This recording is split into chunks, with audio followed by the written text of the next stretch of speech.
Hey everyone, have I ever told you the flamingo story? No? Watch on. Okay, this is a popular story. In fact, I've had multiple requests for this one, and I've been ordered to tell this story at two formal military dinners, just out of popularity of people wanting to hear it. So here we go. This one takes place in 2007, 2008, somewhere around there. And I was traveling alone in Senegal, West Africa. And I had done some traveling around the kind of like northern portion of the country. And after some time, I took a ferry down past the Gambia, which kind of splits up Senegal, and down to the southern part of the country called Casamance. There, I landed at the capital called Ziguinchor, capital of the south, and checked into a hotel down there. And it's a lot different, as you can see. A lot of northern Senegal is very dry, especially the east as well. But southern Senegal is quite lush like this, and kind of swampy, some jungle, and much more humid. So it was neat to be there. And I had heard from my hotel that if I'd like, I could hire a man with a boat to take me to go see the flamingos. So I love birds, I love animals, as you know. So I was really excited about this. I said, yes, please arrange that. I said, okay, tomorrow morning. So sure enough, in the morning I get up and I hear meep meep outside the hotel. I walk on out and there is this adult man on a tiny scooter. And he says, get on. And I'm like, oh, okay, where? He's like, I'm like, okay. So onto the baggage rack I went and just kind of straddled him on this tiny scooter and off we took off. So off we go, we're heading down towards the docks and we're going winding through these kind of dusty streets. We pass on by the army barracks and there was some conflict going on down there at the time. So the soldiers were like, it was something going on, some sort of conflict. It was people, there were soldiers jumping into this truck. They had a 50 caliber machine gun on it, loading bullets into it. They were loading up ammunition, soldiers jumping on. It was all kind of pandemonium. And my driver there on the scooter was just kind of like, good morning, just waved to the soldiers. And we just like whipped on by them. They just kind of looked at us like, what? Get out of the way. And off we went. So we kept on going. I was just kind of like, all right, this is how things are. Got on off down to the docks. And sure enough, there were 3 or 4 canoes lined up. They're called pirogues. And those are Senegalese boats that are kind of like a canoe, but they can go pretty much, well, longer, can also go out on the ocean. These ones have a motor on the back, as well as some oars. And a few different boat captains there. And I was told the scooter guy was kind of like, you'll find your captain over there. So walked on off. I went over, and sure enough, I walk over, and this huge man comes up to me. He comes up and he comes right into, my personal space, I would consider it, of that. I was expecting to be about this far away when we say, hello, my name is this. But instead, he comes up to me and he comes straight into my face and he looks piercingly into me like this. And he says, what's your name? And I was kind of like, it's Captain V. Nice to meet you. And he goes, I am the captain. I'm kind of like, all right, good to go. Roger that. You're the captain. Yeah, good to go. He's like, So he kind of like turned around, went on back, started like lashing things together, got the boat ready. And I was like, yeah, what time will we go at? And he says, when the other 2 arrive. I said, okay. Sure enough, a couple French guys showed up. Didn't know them at all, but they showed up and they were coming along with us, which made it kind of cheaper for me. There's definitely room for them in the middle of the boat, and good to go. They arrived pretty quickly and off we went. So we head on off the river. We're heading up this Casamance River here and kind of heading deeper and deeper inland. And this is what the water looks like as we go on and off. Just an open canoe. I'm up front. Then there are the 2 Frenchmen. They were brothers. They were in the middle, and then the captain's at the back of the motor. And we go for about half an hour, 45 minutes, something like that, going up.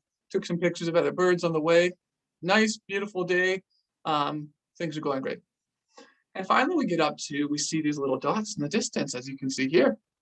And on one side of the river, as you can see, on the north side of the river, we see these dots coming up, and the captain starts taking us off towards them.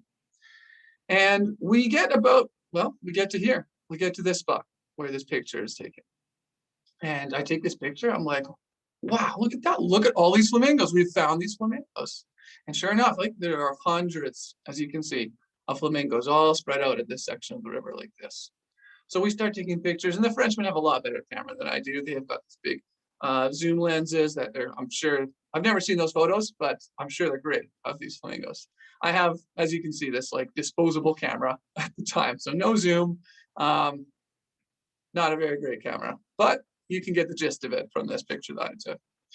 So we pull up there, and the captain shuts off the motor, and like any good kind of like wildlife watching guide, he shuts that off and keeps us this distance back, right? We don't want to really disturb the birds because we're there just to kind of like observe them, get some pictures, and continue on. So he shuts off the motor. We're all like, okay, great, nice. We're taking some pictures. We're there for a bit, 5 minutes, maybe 10 minutes.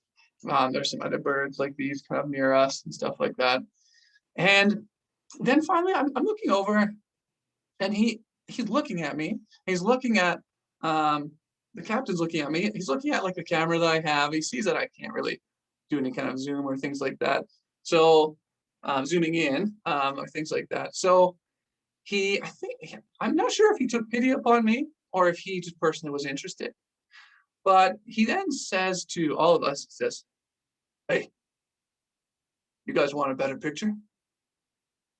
You want a good picture? And we're kind of like, we look around at each other, the Frenchman and I, and we're like, yeah, I guess so. And we have no idea really right now what we're signing up for, right? We're just kind of like, theoretically, yes, we would like to have a good picture, sure. And so he goes, yeah, you want a good picture. And we're like, yeah, I think the consensus is we've decided, yes, we would like a good picture. And he's like, okay. So we're thinking he might like get the oars out and might coast us in a little closer, gradually and quietly, something like that. He might take us somewhere where he knows that there's like a great watering hole for certain animals or something like that, or that we have a good chance of seeing certain things or something like that. We don't know yet.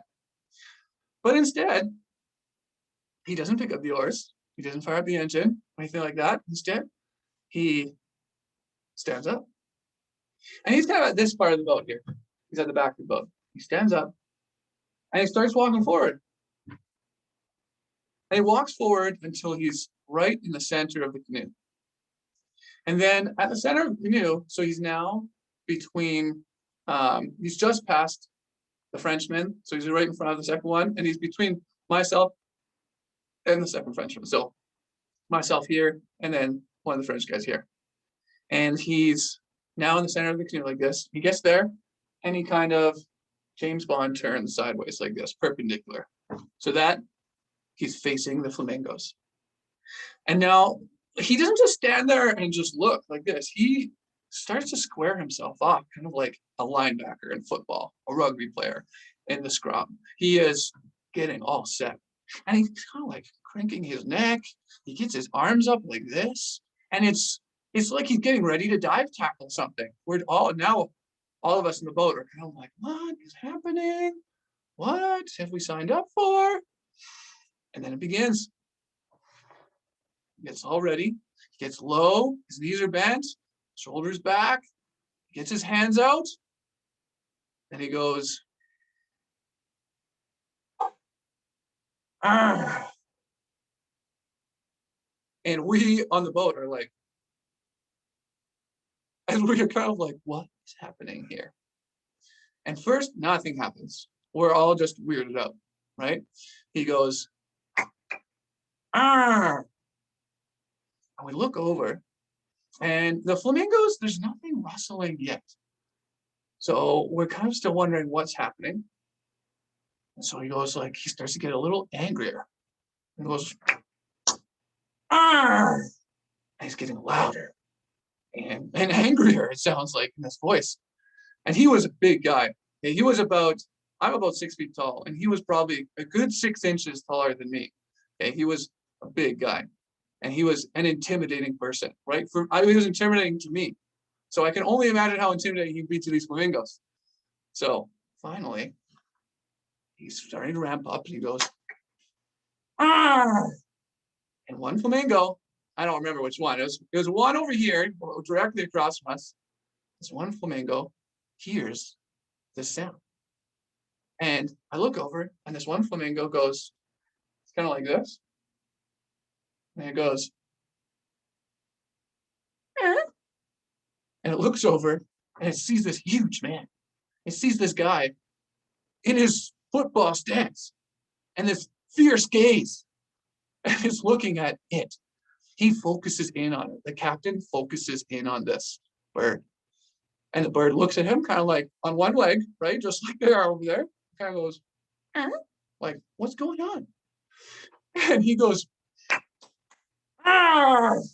And the bird is now distressed. You can see it in its eyes. It's like eyes widen. It kind of like changes its posture. It looks more over towards him, like possible danger. And it's looking over at him. And he goes, ah! And it starts to move. It's kind of like starting to like get its wings out a little bit. It's no longer relaxed until the captain then focuses on it again. It goes, ah, ah, and it's getting louder and louder as it gets up and up in excitement. And we're all the boat is starting to rock now, back and forth, until finally this one bird that's paying attention to him, finally it goes, ah, ah. It's getting more and more nervous. It doesn't know what to do. Finally, it beats one bat of the wings. One bat of the wings. And that sets the entire flock off. You can see it right from here, right from this spot. Every bird starts to take off all at once.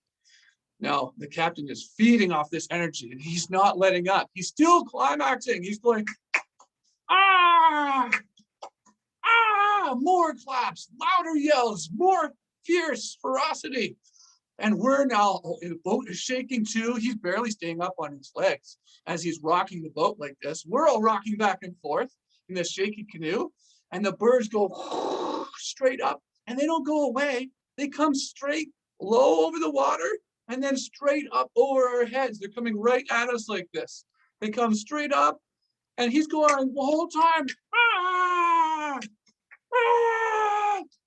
Ah! And as they go up over the canoe, he yells up at them, and he has his hands up in the air and goes, ah! And it's just, all of us go like with their cameras the whole time until the flock has passed by us. And we look back, and all of our cameras are pointing at the captain.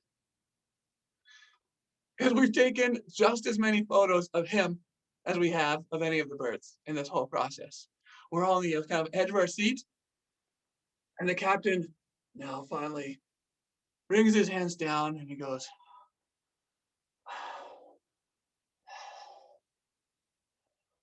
he looks around at us kind of menacingly.